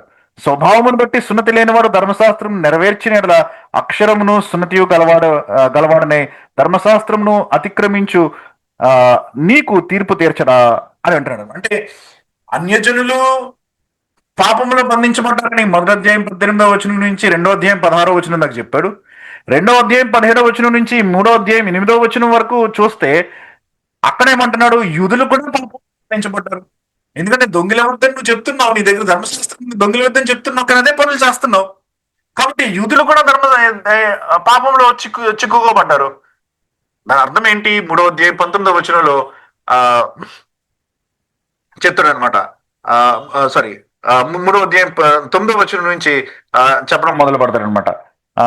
లేకపోతే యూదులేమి గ్రీసు దేశస్తులేమి అందరూ పాపమునకు లోనే ఉన్నారని ఇంతకు ముందు దోషారోపణ చేసి ఉన్నాము. ఇందుని గురించి వ్రాయబడినది ఏమనగా నీతిమంతుడు లేడు, ఒక్కడును లేడు, గ్రహించువాడెవడును లేడు. గ్రీసు దేశస్తులందరూ పాపం చేశారు అంటే అన్యజనులు. గ్రీసు దేశస్తులు అంటే యూదులందరూ పాపం చేశారు. ప్రపంచంలో ప్రతి ఒక్కళ్ళు పాపం కిందే ఉన్నారు. మీరు క్రైస్తవులమని చెప్పుకుంటూ మీరు ఈ అన్యజనులైనటువంటి మీరు క్రైస్తవమని చెప్పుకుంటూ ఒకవేళ మీరు దోషారోపణ చేస్తా ఉంటే యూదుల మీద, మీరు అలాంటి వాళ్ళు కాదా? యూదులని చెప్పుకుంటూ మేము గొప్పవాళ్ళమని చెప్పుకుంటూ మీరు వీళ్ళ మీద దోషారోపణ చేస్తా ఉంటే మీరు అలాంటి వాళ్ళు కాదా? అన్యజనులైనా యూదులైనా అందరూ ఒకటే పాపం కింద ఉన్నారు. మీలో ప్రత్యేకత ఉండొచ్చు, వారిలో ప్రత్యేకత ఉండొచ్చు. దేవుడు ఏర్పరచుకున్నటువంటి జనాంగమై ఉండొచ్చు ఇశ్రాయేలీలు, యూదులు. దేవుడు తర్వాత రక్షించినటువంటి జనాంగమై ఉండొచ్చు అన్యజనులు. కానీ ఏదేమైనప్పటికీ ఇక్కడ ఒకటే పాపం అనే బ్యాక్గ్రౌండ్ నుంచి వచ్చాం కదా మనం. అదే అపోస్తలుడైన పౌలు యొక్క ఆర్గ్యుమెంట్ అనమాట. ఇది నేను జస్ట్ ఒక ఎగ్జాంపుల్ చెప్పాను మీకు. మీరు చూస్తా ఉంటే ఈ గ్రంథంలో చాలా సార్లు ఆ ఆర్గ్యుమెంట్ ఇస్తారు పౌలు. కాబట్టి రోమిలకు రాసిన పత్రిక యొక్క బ్యాక్గ్రౌండ్ అనమాట ఇది. ఎందుకు రోమిలకు రాసిన పత్రిక వ్రాసాడు పౌలు అని అంటే ముఖ్యమైనటువంటి ఉద్దేశం ఏంటంటే పౌలుది, ఇక్కడ తారతమ్యాలు ఉన్నాయి యూదులకి మధ్యలో, అన్యజనులకు మధ్యలో, వాటిని సాల్వ్ చేయాలి అన్నటువంటి ఉద్దేశంతో రాశాడు అనమాట. రోమిలకు రాసిన పత్రికలో ఉన్నటువంటి ముఖ్యమైనటువంటి ఒక విషయం ఏంటంటే పాత నిబంధనను 57 సార్లు కోట్ చేస్తాడనమాట పౌలు. క్రొత్త నిబంధనలో ఇంకా ఏ గ్రంథంలో కూడా పాత నిబంధనను ఇన్నిసార్లు కోట్ చేయలే. ఈ 16 అధ్యాయాల్లో కూడా 57 సార్లు పాత నిబంధనని కోట్ చేస్తాడు. చాలా పదాలను పౌలు ఇక్కడ వాడతాడు. దేవుడు అన్నటువంటి పదాన్ని 154 సార్లు వాడతాడు. ధర్మశాస్త్రము అన్నటువంటి పదాన్ని 77 సార్లు వాడతాడు. క్రీస్తు అన్నటువంటి పదాన్ని 66 సార్లు వాడతాడు. పాపము అన్నటువంటి పదాన్ని 45 సార్లు వాడతాడు. ప్రభువు అన్నటువంటి పదాన్ని 44 సార్లు వాడతాడు. విశ్వాసము అన్నటువంటి పదాన్ని 40 సార్లు వాడతాడు అనమాట. ఇంత ఎక్కువగా ఈ పదాలు మీకు మరలా ఏ గ్రంథంలో కూడా కనిపించవు. కాబట్టి చాలా ఈ విషయాల్ని మీరు అర్థం చేసుకోవాలంటే చాలా ఇంపార్టెంట్ గ్రంథం అనమాట ఇది. ఇంకొక ముఖ్యమైనటువంటి విషయం ఈ గ్రంథం గురించి మనం ఇంపార్టెంట్ కన్సిడరేషన్ ఈ గ్రంథం గురించి మనం ఆలోచించేటప్పుడు ఏంటంటే, ఇప్పుడు మనం పాపము అని అంటున్నాం, బానే ఉంది. నీతి అని అంటున్నాం, బానే ఉంది. పరిశుద్ధత అంటున్నాం, బానే ఉంది. పవిత్రత అంటున్నాం, బానే ఉంది. జస్టిఫికేషన్ లేకపోతే నీతిమంతుడిగా తీర్చబడుట, రక్షణ, ఇలాంటి చాలా పదాలు వాడుతూ ఉంటాం మనం. ఇప్పుడు మనందరికీ తెలుసు, ఎందుకంటే 2000 సంవత్సరాల క్రితం నుంచి ఈ పదాలన్నీ క్రైస్తవులు వాడుతూ ఉన్నారు. కాబట్టి చాలా మందికి ఈ పదాలంటే ఏంటో తెలుసు. నువ్వు రక్షించబడ్డావా అని అడిగితే మనకు తెలుసు ఎక్కడి నుంచి రక్షించబడ్డాము, ఏంటి, ఏ కాంటెక్స్ట్ లో వాడుతున్నారు అన్న పదం అన్నది మనకు తెలుసు. పౌలు ఈ రోమీలకు రాస్తున్న పత్రికను రాస్తా ఉన్నప్పుడు కొన్ని పదాలని కొత్తగా కనుక్కోవలసి వచ్చిందనమాట. ఈ పదాలు వాడుకలో లేవు అప్పుడు. కాబట్టి కొన్ని పదాలని కొత్తగా కనుక్కున్నాడు అనమాట. గ్రీకు భాషలో లేనటువంటి కొన్ని పదాలని కనుక్కోవలసి వచ్చిందనమాట పౌలు. కాబట్టి కొన్ని పదాల యొక్క నిర్వచనాలు మనకి ఇక్కడ దొరుకుతాయి. కొన్ని పదాల యొక్క క్రొత్త రకమైనటువంటి నిర్వచనాలు మనకి ఇక్కడ దొరుకుతాయి అన్నమాట. మనం బాగా అర్థం చేసుకోవాలంటే, పాపము అని అంటా ఉన్నప్పుడు ఉదాహరణకి పౌలు యొక్క ఉద్దేశం ఏంటి, ఉచితముగా అన్న పదానికి పౌలు యొక్క ఉద్దేశం ఏంటి, ఇలాంటి పదాలన్నిటికీ కూడా మనకి అర్థాలు దొరుకుతూ ఉంటాయి అన్నమాట. కాబట్టి ఈ గ్రంథాన్ని మనం చదువుతా వెళ్తున్నప్పుడు, ఈ పత్రికను మనం చదువుతా వెళ్తున్నప్పుడు ఇలాంటి ముఖ్యమైనటువంటి పదం వచ్చినప్పుడు మనం ఆగి ఆ పదంలోనికి కొంచెం వెళ్తాం. కాబట్టి ఒక వచనాన్ని ఫుల్గా చదివేసి ఆ టైప్లో మనం వెళ్ళాం. ఇలాంటి పదం వచ్చినప్పుడు, ఉదాహరణకి పాపము అనేటువంటి పదం వచ్చినప్పుడు దాన్ని ఆగి అక్కడ ఏమంటున్నాడు అసలు పౌలు పాపం గురించి, ఆయనకు ఉద్దేశం ఏంటి పౌలు ఈ పదాన్ని వాడడంలో అనేటువంటి కొన్ని విషయాలను కూడా చదువుదాం. విశ్వాసము అని అంటున్నప్పుడు ఏంటి అసలు పౌలు యొక్క ఉద్దేశంలో విశ్వాసము? చాలా మందికి తెలియదు అసలు విశ్వాసం అంటే ఏంటో, ఏదో నమ్మకం అని అనుకుంటా ఉంటాం మనం. కాబట్టి ఈ పదాల యొక్క నిర్వచనాలలో కూడా మనం వెళ్తాం, డెఫినేషన్స్ లోనికి కూడా మనం వెళ్తాం. కాబట్టి గుర్తుంచుకోండి ఆ విషయాన్ని కూడా, ఎందుకంటే ఇది చాలా పదాలు క్రైస్తవ్యంలో మొట్టమొదటిసారి కనిపిస్తున్న పదాలు అనమాట ఇవి. కాబట్టి పౌలు వాటిని ఉపయోగించిన విధానాన్ని బట్టి మనకి వీటి యొక్క అర్థాలు ఏంటో మనకి బాగా తెలుస్తాయి. ఇక చివరిగా మనం ముగించేసుకునే ముందు ఈ గ్రంథాన్ని కనుక మనం విభజించుకోవాలి అంటే, మొదటి అధ్యాయం మొదటి 17 వచనాలు పౌలు యొక్క పరిచయం కింద మనకు కనిపిస్తూ ఉంటది. మొదటి అధ్యాయం 18వ వచనం నుంచి 3వ అధ్యాయం 20వ వచనం వరకు అందరూ పాపులే అన్నటువంటి ఒక సిద్ధాంతాన్ని పౌలు చెప్తా ఉంటాడు. 3వ అధ్యాయం 21వ వచనం నుంచి 5వ అధ్యాయం 21వ వచనం వరకు రక్షించబడడానికి విధానాలు ఏంటి అని చెప్తాడు. విధానం ఏంటి, what is the process of being saved, ఎలా రక్షించబడతాం అనేటువంటి ప్రశ్నకి సమాధానం చెప్తాడు. 6వ అధ్యాయం 1వ వచనం దగ్గర నుంచి 9వ అధ్యాయం 11వ వచనం వరకు అతను ముందుగా మాట్లాడినటువంటి మాటలన్నిటికీ కూడా ఎవరైనా ప్రశ్నలు అడిగితే ఆ ప్రశ్నల్ని ముందే ఊహించుకొని వాటికి సమాధానాలు కూడా ఇస్తాడనమాట. అంటే దేవుడు నన్ను రక్షించాడు కాబట్టి నా ఇష్టానుసారంగా నేను బ్రతకచ్చా, ధర్మశాస్త్రం లేదని అంటున్నావు కాబట్టి, ధర్మశాస్త్రం మన మీద ఏ అధికారము చలాయించలేదని చెప్తున్నావు కాబట్టి ధర్మశాస్త్రంతో పని అయిపోయిందా ఇంక మనకి? నేను రక్షించబడ్డాను అని అంటున్నావు కాబట్టి గ్యారంటీయా నేను రక్షణ పొందను? మరి ఇశ్రాయేల్ గురించినటువంటి పరిస్థితి ఏంటి? ఇవన్నీ కూడా 6వ అధ్యాయం 1వ వచనం నుంచి 9వ అధ్యాయం వరకు వీటన్నిటిని కూడా వివరిస్తాడు. ఆ తర్వాత నుంచి సుమారుగా 14వ అధ్యాయం మధ్య వరకు అప్లికేషన్ ఉంటుంది అనమాట. ఇవన్నీ మనం చేసాం కాబట్టి, ఇవన్నీ మనం తెలుసుకున్నాం కాబట్టి ఇప్పుడు ఎలా జీవించాలి అన్న అప్లికేషన్ ఉంటుంది అనమాట. ఆఖరిగా 15-16 వచనాలు అధ్యాయాలు ఫైనల్ గ్రీటింగ్స్ ఉంటాయి అన్నమాట. అందరికి హాయిలు బాయిలు చెప్పడం అవన్నీ చేస్తారనమాట. ఫైనల్ గ్రీటింగ్స్, తర్వాత బెనడిక్షన్, డాక్సాలజీ అన్ని కూడా మనకి కనిపిస్తూ ఉంటాయి అనమాట. కాబట్టి ఆ రకంగా మనం ఈ పత్రికని మనం విభజించుకోవచ్చు సింపుల్ గా. చాలా రకాలైనటువంటి విభజనలు ఉన్నాయి. చాలా మంది ఏ కామెంటరీ తీసినా సరే చాలా విధాలుగా వీటిని వర్ణిస్తూ ఉంటారు ఇవన్నీ కూడా. కాబట్టి ఇది మనం సింపుల్ గా అర్థం చేసుకోవడానికి ఈ స్ట్రక్చర్ ని ఫాలో అవుతున్నాం మనం. కాబట్టి ఇది రోమిలకు రాసిన పత్రిక యొక్క పరిచయం. తెలుసుకోవడానికి ఇంకా చాలా ఉంది కానీ మనకి సమయం కూడా అయిపోయింది కాబట్టి ఇది పరిచయం. వచ్చే వారం మనం మొదటి అధ్యాయము మొదటి వచనాన్ని మనకి 2-3 వచనాలు కూడా కలిసి ఉంటాయి తెలుగులో, కాబట్టి దాన్ని మనం అర్థం చేసుకోవడానికి ప్రయత్నం చేద్దాం. పరిశుద్ధమైన మా దేవ, ఘనుడైన మా తండ్రి, మీ నామమునకు స్తోత్రాలు. రోమిలకు రాసిన పత్రిక యొక్క ప్రారంభాన్ని మేము చూసాం, పరిచయాన్ని మేము చేసుకున్నాం, అందుని బట్టి స్తోత్రాలు. ఏ కారణాన్ని బట్టి పౌలు రాశాడో మేము దాన్ని గ్రహించాం కాబట్టి మేము ఈ పత్రికని చదువుతా ఉన్నప్పుడు ఆ కారణాలు మా మనసులో ఉంచుకొని ప్రభా నాయన మరి మేము ఆ పత్రికని ఆ రకంగా ఆ కోణంలో నుంచి అర్థం చేసుకోవడానికి సహాయం అనుగ్రహించండి. మరి ఈ పత్రిక ఎంతో మంది గొప్ప వారి యొక్క జీవితాలను మార్చింది నాయన. మరి అల్పులమైనటువంటి మా యొక్క జీవితం కూడా ఈ పత్రిక మార్చాలని, మీకు ఇంకా సమీపంగా ఈ పత్రిక ద్వారా మేము కావాలని మీ సన్నిధిలో మొరపెడతా ఉన్నాం. కాబట్టి మాతో మాట్లాడండి ప్రభా నాయన. మరి ఈ పత్రికను చదివేటువంటి ఈ దినాలలో మీ బిడ్డలకు మీరు తోడయండి, వారి యొక్క మనసులను తెరచి వాక్యంతో నింపండి. ఈ పత్రిక పట్ల, మీ వాక్యం పట్ల శ్రద్ధని మాకు అనుగ్రహించండి ప్రభా. శారీరకమైనటువంటి అవసరతలు ఈ భౌతికమైనటువంటి దేహంతో ఉన్నాం కాబట్టి మాకు ఏమైనా ఉంటే వాటి అన్నింటిలో కూడా మీ హస్తాలకు అప్పచెప్తా ఉన్నాను ప్రభా నాయన. అనారోగ్యాలు కానీ నాయన, మరి కష్టాలు నాయన, మరి దుఃఖమైనటువంటి పరిస్థితులు ప్రభా, అప్పులు, ఇలాంటి పరిస్థితుల్లో ఎవరైనా ఉంటే చిక్కుకుని ఉంటే దయచేసి వారిని బయటికి తీసుకుని రండి. ముఖ్యంగా శోధనకి ఎవరైనా గురై ప్రభా నాయన తమ యొక్క ఆత్మీయ జీవితంలో ఆయన మరి పోరాడుతూ ఉంటే ప్రత్యేకించి అలాంటి వారిని జ్ఞాపకం చేసుకుంటున్నాను. వారిని తిరిగి పైకి లేవనెత్తండి ప్రభా, బలపరచండి, సహాయం చేయండి. వచ్చిన మీ బిడ్డలందరిని బట్టి వందనాలు ప్రభా. వచ్చే వారం మేమంతా మరలా మీ సన్నిధిలో కనిపించడానికి సహాయం చేయవలసిందిగా మీ సన్నిధిలో మొరపెడుతూ త్వరలో నాయన యేసు ప్రభు అతి శ్రేష్టమైన నామమున ఈ ప్రార్థన అడిగి వేడుకుంటున్నాను తండ్రి, ఆమేన్. మన తండ్రి అయిన దేవుని ప్రేమ, కుమారుడైన యేసుక్రీస్తు యొక్క కృప, పరిశుద్ధాత్మిక అన్యోన్య సహవాసం ఇప్పుడు ఎల్లప్పుడూ మనందరికీ తోడేయండి, మనల్ని సర్వసత్యం నడిపించును గాక. ఆమేన్.